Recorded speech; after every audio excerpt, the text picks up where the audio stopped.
Sabe aqueles desastres industriais gigantescos?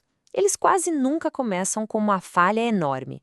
Na verdade, o início é quase sempre algo minúsculo, invisível, uma única faísca. Essa é a chamada fonte de ignição, o verdadeiro gatilho secreto que transforma uma situação de risco que estava ali controlada num verdadeiro caos. Então hoje a gente vai fundo na ciência por trás disso tudo para entender como é que se controla essas fontes de ignição. Dá uma olhada nessa imagem. A destruição é imensa.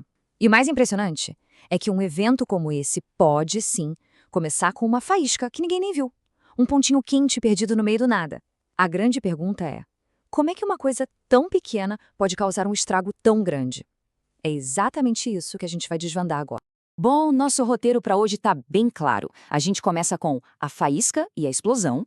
Depois vamos caçar os culpados ocultos. Em seguida, a gente aprende a construir a defesa, ver os equipamentos à prova de falhas e, para fechar, o importantíssimo fator humano. Ok, vamos começar pelo começo. Pensa assim, em qualquer lugar da indústria que lida com material inflamável, a gente já tem 2 dos 3 ingredientes para o fogo. Falta só um, e é aí que mora o perigo. E a fórmula é essa aí, super simples. Tem-se uma mistura inflamável, que pode ser gás, vapor, até poeira, e ela só precisa de uma coisa para virar um incêndio ou uma explosão, a tal da fonte de ignição. E como o material inflamável faz parte do processo, não dá para tirar ele de lá. A única coisa que se pode e se deve controlar é essa fonte. Toda a segurança se resume a isso. Beleza. Então, quem são esses vilões? Vamos dar uma olhada na nossa galeria de suspeitos. Alguns são figurinhas carimbadas, fáceis de apontar o dedo. Mas outros, esses são mais traiçoeiros, agem nas sombras e por isso mesmo são os mais perigosos. Começando pelo mais óbvio de todos, chamas abertas. Coisas como solda, maçarico, não tem nem o que discutir, né? São fontes de ignição claríssimas. A energia que elas soltam é absurda e o risco salta aos olhos. E quando eu digo absurda, olha só esse número. A chama de um maçarico, daqueles de oxiacetileno, pode chegar a 3.100 graus Celsius. É calor mais do que suficiente para botar fogo em basicamente qualquer coisa que pegue fogo. O nosso segundo suspeito na lista, faíscas de atrito.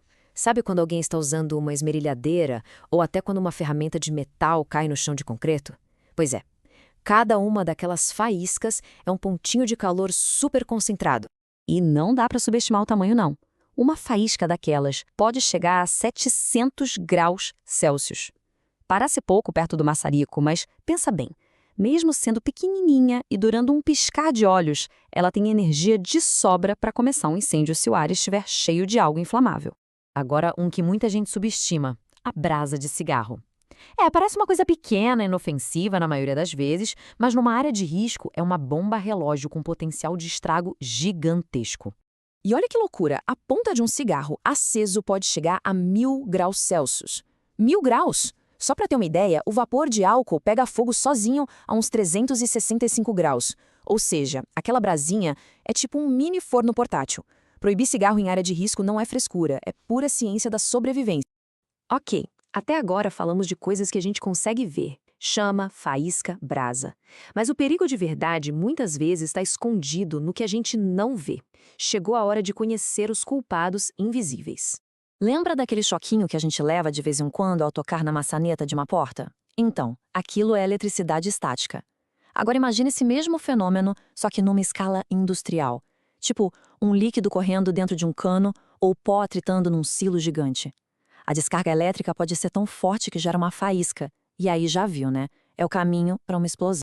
Já notou como uma bomba de encher pneu de bicicleta fica quente? Aquilo ali é um exemplo perfeito de compressão adiabática. Basicamente, quando um gás é exprimido muito rápido, a temperatura dele dispara. Em um sistema industrial, por exemplo, em uma tubulação de oxigênio, esse calor pode passar de 1.000 graus e virar uma fonte de ignição que começa lá dentro do sistema. Certo, já conhecemos os inimigos. Agora, como a gente constrói a nossa defesa? Bom, a segurança não começa na hora que a máquina liga. Ela começa bem antes, na própria construção do lugar. É a nossa primeira linha de defesa, a nossa fortaleza contra o desastre. E essa defesa se baseia em 2 ideias principais: isolar e prevenir. Primeiro, a gente isola o que é perigoso em lugares feitos só para isso, para conter qualquer problema. Ao mesmo tempo, A gente previne que o perigo se acumule, usando ventilação para espalhar os vapores e aterramento para acabar com a eletricidade estática antes que ela vire uma faísca. E olha só, cada detalhe na construção é uma barreira. Usa-se materiais que resistem ao fogo, instala-se sistemas de drenagem para caso algo vaze, a limpeza também é crucial, tem que manter tudo livre de qualquer coisa que possa pegar fogo, até o jeito de guardar as coisas em pallets e não direto no chão faz uma baita diferença. E claro, nada disso funciona sem inspeção o tempo todo, caçando vazamento antes que vire um problemão. Agora, vamos para a segunda camada de defesa, a tecnologia. Em lugares onde o ar pode ter algo inflamável, não dá para usar a ferramenta comum. Nem pensar. É preciso ter equipamentos especiais, projetados do zero para não virarem eles mesmos uma fonte de ignição. Olha que legal isso aqui. Essas ferramentas parecem normais, né? Mas elas são feitas de metais especiais, tipo bronze, que simplesmente não soltam faísca quando batem em alguma coisa. Pensa bem, num lugar com gás no ar, um martelo comum vira uma bomba. Esse salva a vida. Isso aqui é um motor à prova de explosão. E a lógica dele é genial. A ideia não é que ele nunca vai falhar. A ideia é que se rolar uma faísca e uma explosão lá dentro do motor, a carcaça dele é tão parruda que aguenta o tranco. Ela contém a explosão, não deixa ela escapar para o ambiente. Basicamente, ele prende o desastre ali dentro. E para os perigos que a gente não enxerga, temos os nossos guardas eletrônicos. Os detectores de gás são tipo o canário que os mineiros usavam antigamente. Eles ficam cheirando o ar o tempo todo e disparam um alarme muito antes do gás chegar num nível perigoso. Isso dá tempo para todo mundo sair e resolver o problema.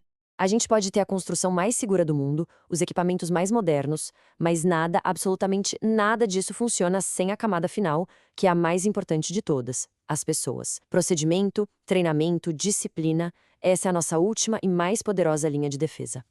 Um exemplo perfeito é o procedimento para fazer um trabalho a quente, tipo uma solda. Não é só chegar e começar a fazer. É quase um ritual de segurança. Primeiro, avalia-se o ambiente. Depois, emite-se uma permissão por escrito. Aí, isola-se a área. Tem que ter uma pessoa só para ficar de olho, o observador de fogo. E claro, os extintores e tudo mais têm que estar ali, prontos para usar. Cada passo é pensado para controlar aquela fonte de ignição. E tudo isso nos traz essa pergunta final.